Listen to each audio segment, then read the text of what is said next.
How to overdraft Bank of America.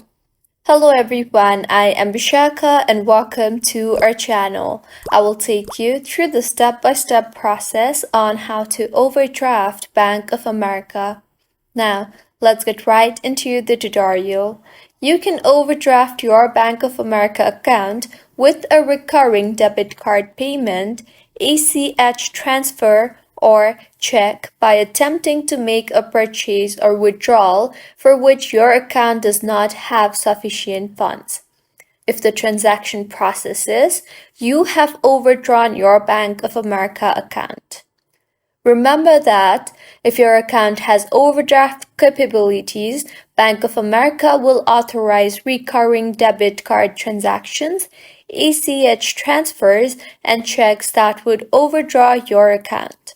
However, Bank of America will not authorize any non-recurring debit card purchases or ATM withdrawals that would cause an overdraft.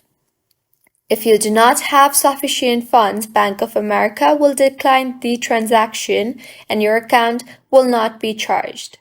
Also, note that Bank of America charges you a $10 fee each time they pay for a transaction that overdraws your account. You can be charged up to 2 overdraft fees per day. So, this is how you can overdraft Bank of America. If you find the tutorial helpful, please like the video and do subscribe to our channel for more tutorials like this. Thank you for staying with us until the end.